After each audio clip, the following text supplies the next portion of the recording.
reitero mi agradecimiento al comité organizador por la invitación y vamos a hablar en los próximos minutos sobre un tipo de arritmias que conocíamos y al que tradicionalmente no se le prestaba atención, probablemente porque no teníamos las herramientas para su caracterización y para poner en orden su indudable valor clínico. Probablemente lo que estamos haciendo, lo que voy a hacer ahora, es mirar desde otra perspectiva, con la perspectiva que nos dan las nuevas herramientas de monitorización, reanalizar si realmente la carga de taquicardias ventriculares no sostenidas tiene valor o nos puede servir para estratificar el riesgo de los pacientes que han tenido un infarto. Bueno, estos son mis conflictos de intereses. Y bueno, a lo largo de la presentación, que yo espero sea de en torno a los 25 minutos que la organización me ha asignado, o incluso un poquito menos, vamos a seguir este hilo discursivo que empezará un poco con la justificación racional de por qué buscar herramientas que permitan estratificar de forma más óptima el riesgo de muerte súbita de los pacientes posinfarto. Yo voy a ser un poco menos optimista que el compañero de Medellín que me ha precedido, porque creo que aunque los dispositivos implantables, los desfibriladores, son eficaces, tienen una indudable morbilidad asociada y porque además yo creo que no tenemos todas las herramientas óptimas para seleccionar a los pacientes que tienen esa indicación. Fíjense, realmente hemos ido mejorando el tratamiento de los pacientes con síndromes coronarios agudos, la revascularización en la fase aguda, los tratamientos farmacológicos, pero pese a todo y en lo mejor de los entornos, la mortalidad sigue siendo alta, en torno al 10% anual y probablemente en torno al 20% a los 4 o 5 años. De esta mortalidad que tiene un paciente después de un infarto, sobre todo un infarto extenso, aproximadamente un tercio de esta mortalidad tardía es súbita y probablemente se deba a arritmias ventriculares. Por eso es, desde el punto de vista social y epidemiológico, una obligación de la comunidad médica y de la comunidad científica por la puesta en marcha de estrategias que permitan seleccionar a los pacientes que puedan ser candidatos a la única herramienta que hoy por hoy permite la reducción eficaz de la muerte súbita, que es el implante de un desfibrilador. Pero frente a eso tenemos que ser conscientes que todo lo que hacemos hoy para indicar un desfibrilador es utilizar dos variables tremendamente simples y a veces poco reproducibles, que es la función ventricular y la clase funcional. Con todo y con esto, los dos estudios más importantes en la prevención primaria que hoy podemos utilizar son estudios, alguno como el MADID-2, que reclutó pacientes en el siglo pasado, y otro como el SKETCH a primeros del siglo. Hay que reconocer que, aunque la diferencia en términos de mortalidad fue favorable al implante de un desfibrilador, en términos absolutos esta reducción fue modesta y tenemos que reconocer también que estas variables que permiten seleccionar a los sujetos que más se benefician del DAI son poco sensibles, porque muchos pacientes que mueren súbitamente después de un infarto tienen una función ventricular por encima del 35% y poco específico, porque en el mayor de los entornos, solo uno de cada 3 sujetos al que se le implanta un DAI en prevención primaria recibe una terapia apropiada, y tenemos que recordar que no es lo mismo terapia apropiada que muerte súbita recuperada. Esa asunción no la debemos hacer. Bueno, la muerte súbita posinfarto es el resultado de la interacción de múltiples elementos sobre los que el elemento central es el sustrato, la escara miocárdica, que es un elemento puramente anatómico que va modificándose con el tiempo. Se genera durante el impacto agudo, se produce una serie de cambios, primero eléctricos, luego biológicos, luego puramente anatomopatológicos, que tienen un tiempo de evolución hasta que finalmente se activa en forma de arritmia ventricular y se activa por la acción de elementos desencadenantes, diferentes anomalías electrofisiológicas, o bien por el efecto de la disregulación autonómica, fundamentalmente por la activación del sistema nervioso simpático. Sobre los efectos desencadenantes, la acción de isquemia, la acción de alteraciones iónicas y de algunos fármacos que puedan tener efecto proarritmogénico también pueden facilitar la activación del sustrato. Bueno, pues a lo largo de los últimos 20, quizá 30 años, han existido numerosísimas variables que se han tratado de utilizar para tratar de estratificar de forma no invasiva el riesgo de muerte súbita postinfarto, añadiendo información a la clase funcional y a la función ventricular, que es lo que únicamente recogen las guías y únicamente recogieron los estudios que basaron la indicación de los desfibriladores. Estas variables que están recogidas en esta tabla, desgraciadamente no mostraron de forma convincente que fueran útiles ni siquiera para la estratificación de muerte súbita, y por supuesto tampoco tenemos datos para reconocer que puedan ser útiles para la indicación de un desfibrilador. Por tanto, para desgracia de la comunidad científica y también de los pacientes, todas ellas hoy por hoy han sido abandonadas. Bueno, volvamos al sustrato y comencemos a hablar de las taquicardias ventriculares no sostenidas. Como comentábamos antes, el sustrato es un elemento evolutivo. Un paciente no está sano un día desde el punto de vista rítmico y al día siguiente tiene una taquicardia ventricular monomórfica. La taquicardia ventricular monomórfica es la expresión fenotípica de algo que en su corazón ha ido madurando, ha ido progresando. Y muchas veces, entre la no arritmicidad y la objetivación de una taquicardia que dura lo suficiente como para producir síntomas o para que lo detecte el desfibrilador y actúe, hay eventos no sostenidos, que se autolimitan y que con mucha frecuencia no producen síntomas. En el libro clásico de la electrofisiología, el Josephson, que es como la Biblia para los electrofisiólogos invasivos, con herramientas de cartografía relativamente poco sofisticadas, ya en los años 80 fueron capaces de ver que, comparando las características de los electrogramas que se registraban dentro del corazón en personas que no tenían arritmias ventriculares, en personas que tenían solo taquicardia ventricular no sostenida, en aquellas que tenían una muerte súbita y en aquellas que tenían una taquicardia ventricular monomórfica, existían diferencias. En general, los pacientes con una taquicardia ventricular monomórfica tenían alteraciones mucho más manifiestas, lógicamente, que los que no tenían taquicardia ventricular. Y los sujetos que tenían taquicardias ventriculares no sostenidas tenían algunas alteraciones muchísimo menos pronunciadas que los que tenían arritmias ventriculares sostenidas, pero que daban la sensación de que, evidentemente, ya se iban alejando de la normalidad. Por supuesto que hay modelos experimentales, como el que les muestro. Esto es un estudio llevado a cabo en la Universidad de Barcelona, en el que se pone de manifiesto, en modelo histológico de ratón, que relativamente pronto, las características biológicas de las cicatrices van evolucionando y que con el tiempo, como ven en la gráfica de la izquierda, se empieza a ver una sustitución del tejido fibroadiposo, que es lo que compone las membranas normales, por colágeno, que es el resultado de la fibrosis del sustrato, tanto en la zona de la escara como en zonas periféricas añadidas o accesorias a la escara. Es un fenómeno precoz y progresivo. E incluso en sujetos a los que ya han tenido un evento arrítmico que ha dado origen a unos síntomas, y que han sido sometidos a ablación con radiofrecuencia, tras la ablación, la aparición, la inducción de taquicardia ventricular no sostenida se asocia a una mayor incidencia de eventos arrítmicos en el futuro. Por tanto, podemos hablar de que probablemente las taquicardias ventriculares no sostenidas nos están hablando de un sustrato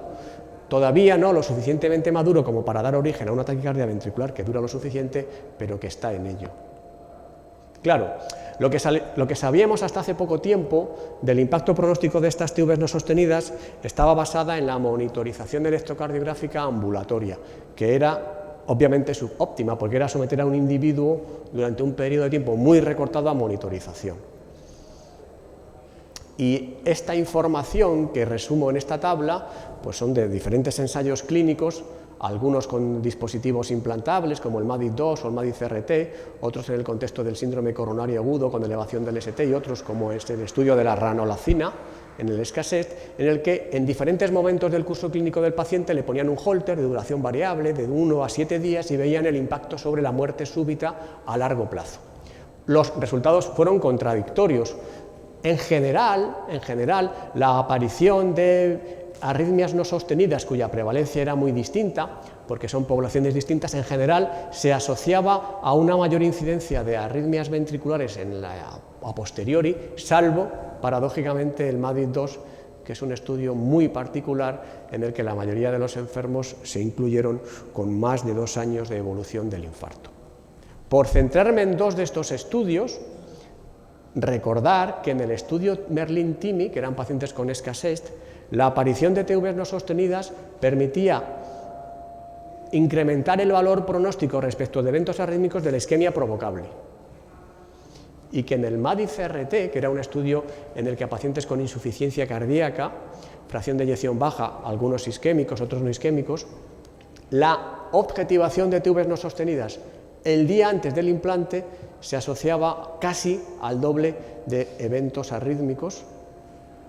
en el seguimiento. Por tanto, algo estaba pasando, aunque gran parte de la comunidad científica mirara para otro lado y no se prestara información a estos datos. Claro, lo que ocurre es que hoy tenemos herramientas para que lo que era puntual, excepcional, que eran las técnicas de monitorización a muy corto plazo, se conviertan en monitorización continua y podamos definir un concepto nuevo, que es el concepto de carga, que es cuánto tiempo está el paciente en taquicardia ventricular no sostenida, cuántas taquicardias ventriculares hace por unidad de tiempo. Y esto es así porque los dispositivos implantables, la monitorización remota permite la monitorización continua de diferentes variables, taquicardia ventricular no sostenida, ARES, que es el surrogado de fibrilación auricular. Disponemos casi en tiempo real de estos datos y esto nos da una información exhaustiva y actualizada que podemos utilizar con fines primero de investigación y por supuesto para luego implementarlo en la práctica clínica.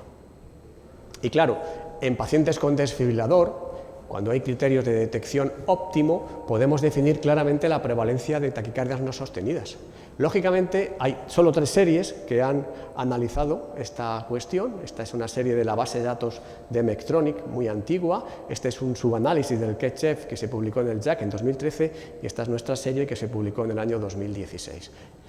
La prevalencia, como ven, es muy variable porque depende del tiempo de monitorización y del tipo de paciente. Y podemos decir que entre un 20 y un 60% de pacientes con DAI y disfunción ventricular tienen en algún momento una TV no sostenida. ¿Y esto tiene algún impacto? ¿Se traduce en algo? Bueno, pues en este subanálisis del Ketchev, con casi 900 pacientes con DAI monocameral, apreciaron TVs no sostenidas en 23%, y eran pacientes que en general tenían un peor perfil clínico. Tenían peor función ventricular, menor tasa de tratamiento beta bloqueante, clase funcional más avanzada. El subanálisis del GEM puso de manifiesto que los sujetos que tenían TVs no sostenidas tenían mayor probabilidad de tener eventos arrítmicos sostenidos que dieran lugar a terapias apropiadas, ya fuera por fibrilación ventricular o por taquicardia ventricular monomórfica. Pero no solo es eso, sino que la mediana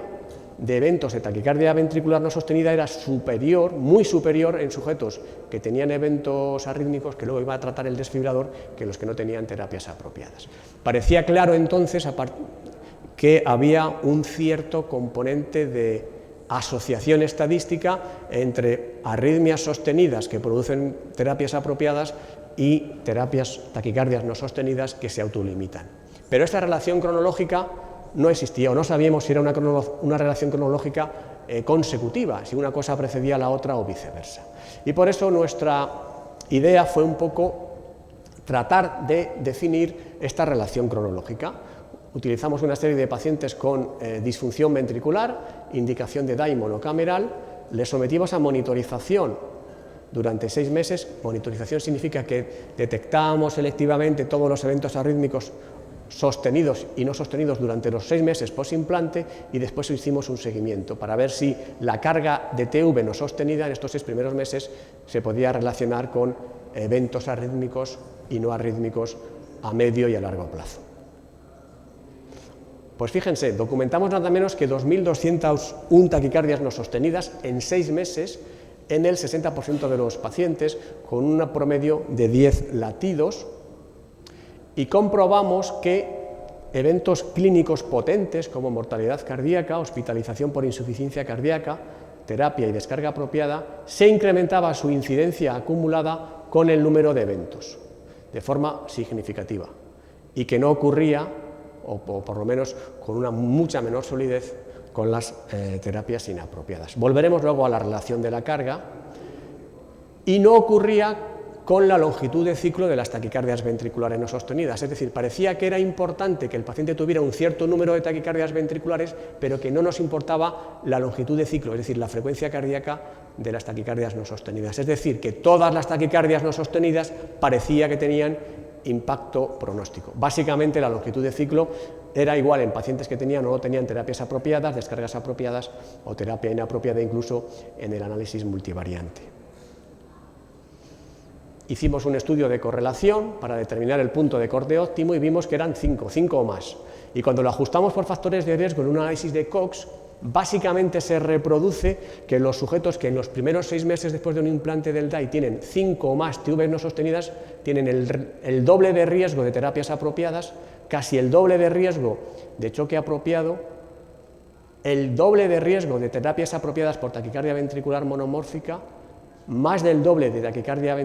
terapia apropiada por fibrilación ventricular y casi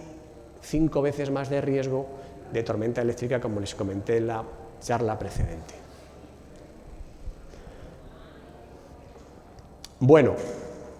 parece que hay una relación cronológica, pero quisimos dar un paso más. ¿Podemos, a partir del análisis de las características de las TVs no sostenidas, conocer o predecir las características del siguiente evento arrítmico que va a dar lugar a una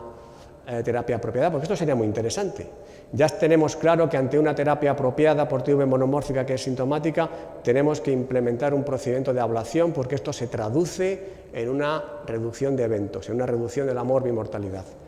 Si pudiéramos demostrar esta asociación, a lo mejor, quizá que habría la posibilidad de testar el efecto de la terapia antiarrítmica invasiva, simplemente cuando el paciente empieza a hacer taquicardias ventriculares no sostenidas de repetición, porque esto es real, esto es la vida real. Esto es un paciente que un buen día, que está asintomático, está en su casa, este es el resultado de la monitorización remota, empieza a hacer eventos no sostenidos, repetidos, de 8, 10, tal. Son pacientes que tienen ya detección retrasada, técnicas de detección moderna, y que finalmente acaba por tener una terapia lo suficientemente prolongada en el tiempo como para que requiera 2 terapias de estimulación antitaquicardia. Bueno, pues lo que vimos es que había una correlación muy sólida entre la longitud de ciclo promedio por paciente de las TVs no sostenidas previas y la de la primera taquicardia ventricular monomórfica que produce una terapia apropiada. Como ven aquí, este es el conjunto de pacientes que tuvieron taquicardias ventriculares precedidas de TVs no sostenidas, pero que esta correlación es prácticamente lineal en sujetos que tienen 5 o más taquicardias ventriculares no sostenidas. Correlación no es lo mismo que concordancia. Para conocer si realmente estábamos ante la misma taquicardia en términos de longitud de ciclo, solo que con una duración distinta, aplicamos el método de Bland-Altman, que es un método que se utiliza para correlacionar, por ejemplo, técnicas de medición de la hemoglobina. Si tenemos un aparato que mide la hemoglobina en una gota de sangre y queremos comparar un nuevo aparato, se utiliza el método de Bland-Altman para ver si hay una identidad concreta y los dos dan la misma medición de los gramos por decilitro de hemoglobina. Bueno, pues aquí lo que ven es cómo de concordantes son estos dos valores, el promedio de longitud de ciclo de las TVs no sostenidas en pacientes que tuvieron más de 5 y la longitud de ciclo de la primera TV monomórfica que dio lugar a una terapia apropiada. Pues bien, la concordancia es casi absoluta. Solo en 4 pacientes quedó fuera de los límites de concordancia, que fíjense, es una media de 0.32 milisegundos. De manera que sí, parece que cuando los pacientes empiezan a hacer TVs no sostenidas de forma repetida, la taquicardia que venga después va a tener la misma longitud de ciclo que esa taquicardia, y esto, bueno, pues probablemente se deba a que son la misma taquicardia con una duración distinta. Y esto a lo largo de toda la longitud de ciclo de las no sostenidas. Decíamos antes que nos importaban todas, porque todas tienen impacto pronóstico, y en todas se reproduce el fenómeno de la concordancia de la longitud de ciclo, las lentas y las rápidas. Y además vimos que cuando había episodios de taquicardias ventriculares especialmente rápidos, y lo definíamos por una longitud de ciclo por debajo de 320 milisegundos, había una probabilidad muy alta de que hicieran episodios de fibrilación ventricular como causa de la terapia apropiada. Y esto es importante, porque tenemos tendencia a retrasar la detección pensando que muchas de las taquicardias ventriculares monomórficas se autolimitan y así evitamos terapias innecesarias. Pero la fibrilación ventricular es una arritmia que en 3 segundos te hace perder el conocimiento. Y probablemente este tipo de pacientes que hacen episodios repetidos de arritmias no sostenidas muy rápidas y que tienen un riesgo del 26% de hacer una FV durante el seguimiento, no sean tan candidatos a la detección retrasada. Bueno, para concluir, pues yo creo que está claro que puede ser útil la monitorización de la carga de TVs no sostenidas en la medida en que en pacientes posinfarto la reiteración de estos episodios se asocia a un mayor riesgo de eventos arrítmicos, que lo que modula el riesgo no es la longitud de ciclo, sino la carga, la repetición de los episodios en el tiempo, y que cuando tenemos sujetos con una elevada carga de TVs no sostenidas en el seguimiento, la primera TV monomórfica que dura lo suficiente como para originar una terapia apropiada tiene las mismas características, de manera que probablemente es el mismo circuito, es la misma taquicardia, pero que ahora dura un poquito más. Y si me permiten brevemente, les voy a dar una pequeña primicia de algo que estamos haciendo, continuando con la línea de investigación que empezamos allá por los años 2010-2012, que es el proyecto TVO. Y que va en la línea de sacar partido a estas nuevas herramientas, a esta nueva forma de dirigirnos a monitorizar la carga de arritmias ventriculares no sostenidas en pacientes con disfunción ventricular. Desde la fase de los estudios observacionales, que ya hemos comentado, el su análisis del SketchUp, de la base de datos de Medtronic, nuestro propio trabajo publicado en el American Journal, en el que hay una clara asociación estadística entre eventos no sostenidos y eventos que dan lugar a terapias apropiadas, pues ahora vamos a la fase mecanicística, a ver si realmente podemos extrapolar esto a pacientes que no tienen un DAI en la medida en que seamos capaces de detectar eventos no sostenidos mediante un dispositivo Holter implantable, si somos capaces de correlacionarlo con un sustrato anatómico mediante resonancia nuclear magnética y si realmente esto es una estratificación del riesgo de muerte súbita. Si fuera así, es decir, si las TVs no sostenidas realmente fueran un determinante, probablemente el siguiente paso sería poner en marcha un ensayo clínico para ver si la ablación exitosa de esta taquicardia, de este sustrato, puede reducir la muerte súbita. Bueno, este es un estudio, tienen aquí la referencia en Clinical Trials, es un estudio multicéntrico a nivel nacional, que cuenta con una subvención importante, no de la industria, sino de diferentes entidades públicas y sociedades científicas a nivel nacional, y que tiene este diseño.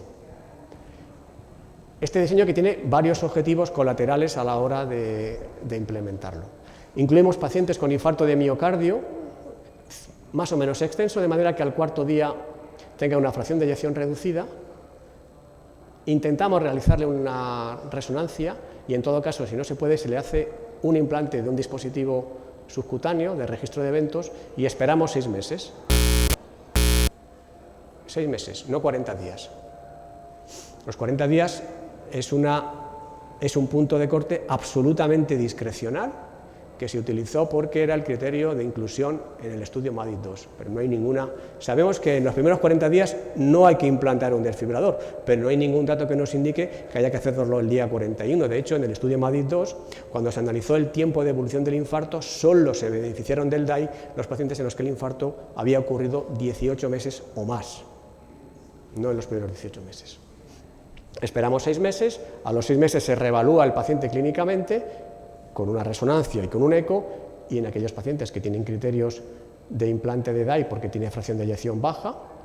se les implanta un DAI, y en aquellos que no, sigue con el dispositivo implantable. Bueno, vamos a ver exactamente si estos primeros 6 meses marcan un poco la evolución arrítmica posterior. Vamos a ver con certeza la incidencia de arritmias ventriculares posinfarto extenso en los 6 primeros meses, porque podría ser que,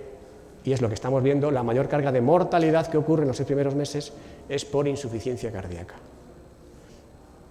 Y también podría ser que muchos de los pacientes que tienen disfunción ventricular en los primeros 4 días del infarto o al alta ya no la tienen a partir de los 6 meses, y nos estaríamos evitando implantar DAIs en pacientes que recuperan la función ventricular y que más tarde ya no tendrían criterio de indicación. Bueno, pues esto es todo, muchas gracias y estoy encantado de atender a sus preguntas.